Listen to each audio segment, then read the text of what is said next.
Hello everybody, my name is Core Pulmoney. I'm here with my very first video, and it is going to be a tutorial video on how to properly deal with a foregate. Now before we get into all the details, we're going to go ahead and discuss this map a little bit.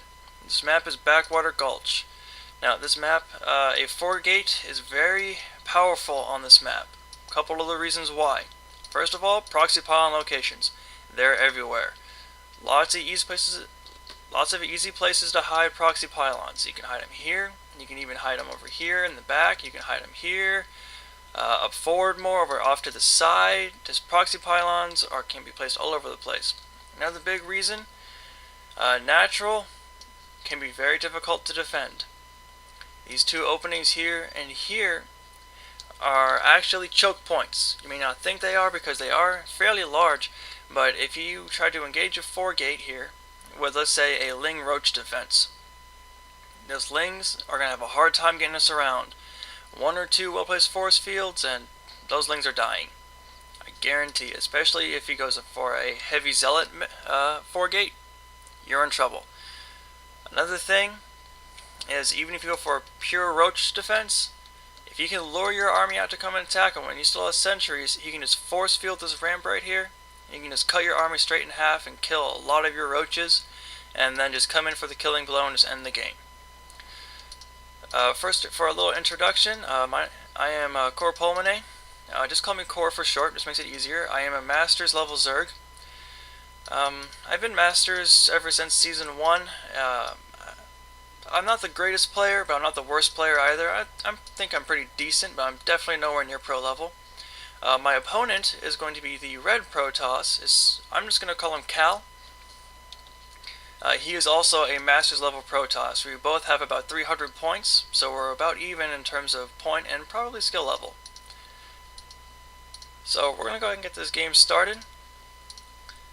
First things first, doing drone split, making my drone, sending my OV over here to the 10 o'clock position. Or 11 o'clock position, whatever position that is. Now I think it's important on this map with the OV, you always scout to the direction where the person does not have a natural. If I had chosen to send my OV down here, I would have been right at my opponent's ramp, right at his natural, and you can get in a lot of trouble that way if you do that. So basically, if he spawns here, if I was spawning here and he was spawning where I am, I send my OV up.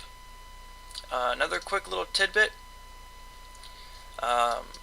Best opening for Zerg against Protoss, in my personal opinion, is a 14 hatch. The best beginning build order, 9 Overlord. Now I know that for a lot of lower level Zergs, the 10 supply extractor to 11 is a popular build choice. I'm going to tell you right now, it is not a good build choice. It seems like it is, but you get that 14th drone kind of quickly, but your other drones are going to be delayed, which leads to decreased mining time. Okay, so you gotta watch out for that. So I'm sending my 10th drone to go scout. I think it's very important that you do that, because especially on a 4-person map, simply because it allows you to scout early. You see what your opponent is up to, you see where he is, and he is spawning right down below me. So as I'm scouting, there's no real information that I can get yet. I see a gateway. That doesn't tell me much. Now, I went for a 14 hatch. So I'm going to back up my drone up here, and I'm going to make sure this gateway finishes. Because the last thing you want for him to do is to cancel that gateway and build a forge. Because even though I went 14 hatch, a cannon rush natural is still a high possibility. So I'm worried about that. I'm watching. I'm making sure that gateway finishes. Make sure that thing finishes if you do a 14 hatch. It's very important. Another thing to be careful of. When you're doing this, I am doing more than just making sure the gateway finishes. I am delaying his cybernetics core. He's at 215 minerals right now. So his cybernetics core is already 50 minerals behind. You want to do this. It may not really add up in the end, but it helps. And when you're playing against a Protoss, every little bit helps.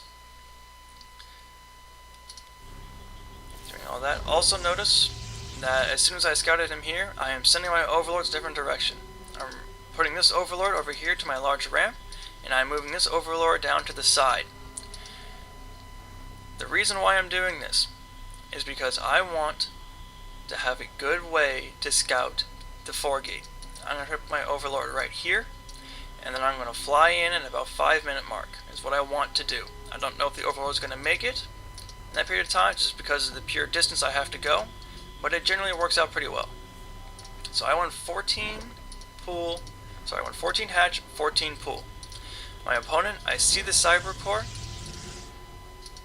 What I forgot to mention, what I kind of missed, was I scouted this over and over again.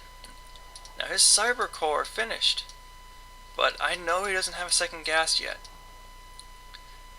Biggest clue that a foregate is coming,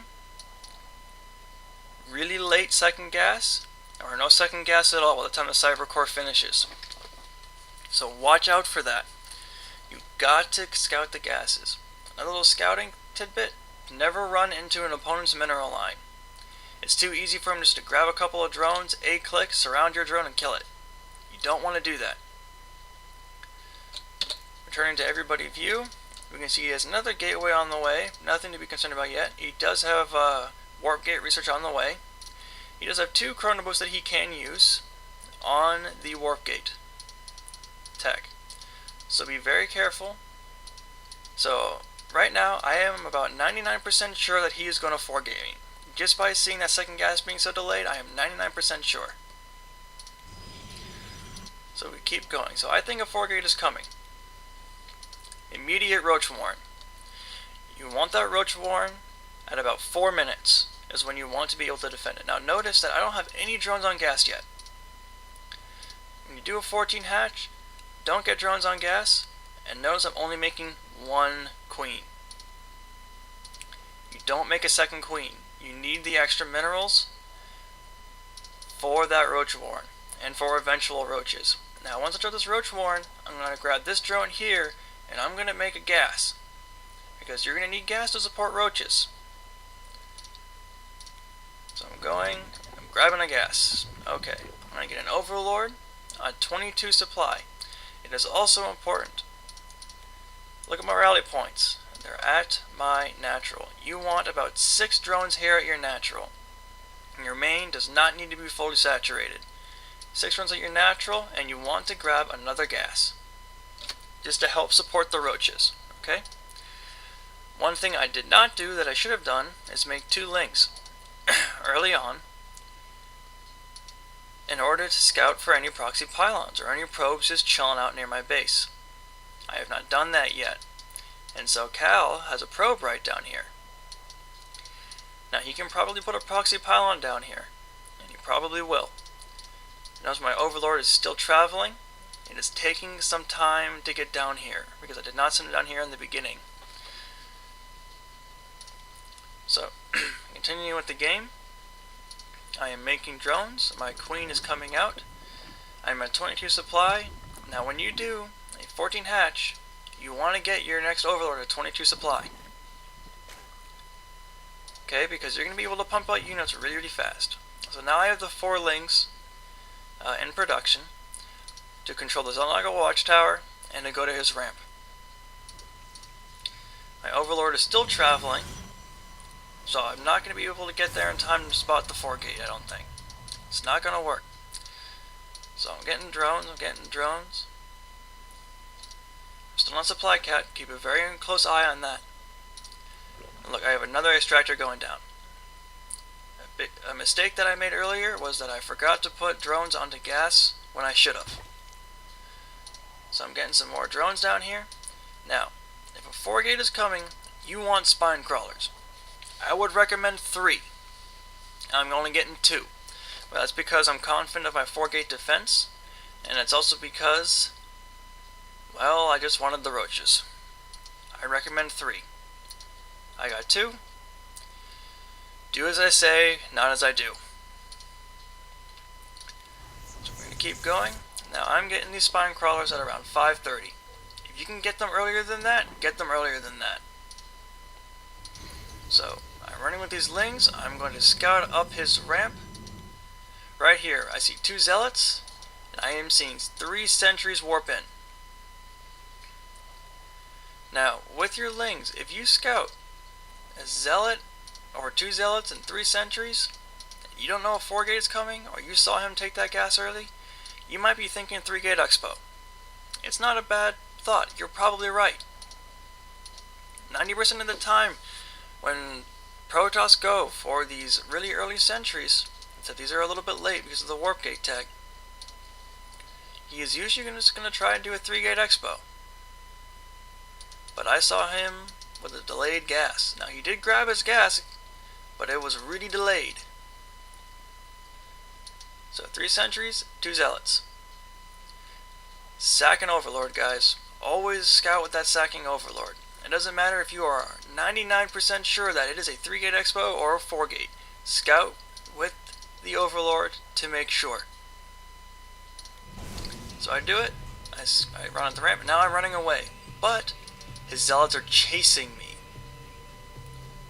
That is not a good sign.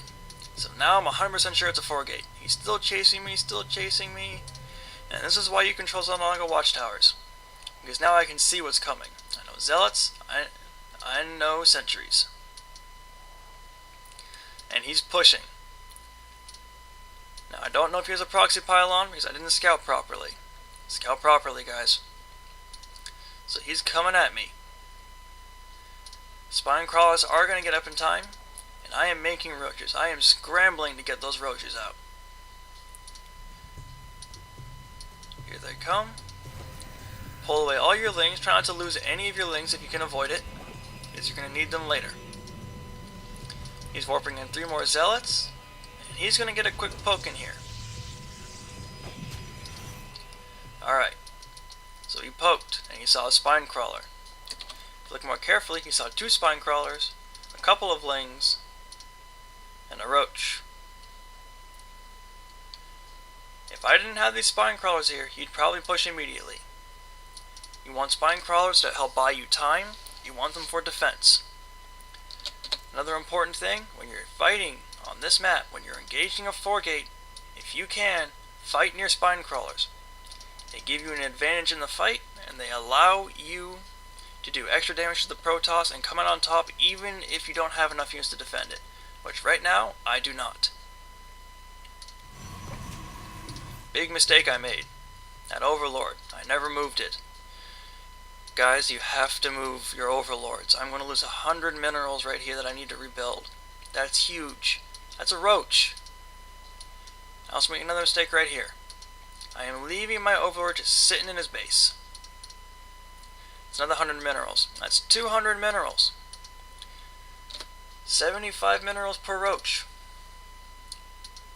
That's 3 roaches, guys. Not including the gas, but that's 3 roaches worth of minerals that I need to replace.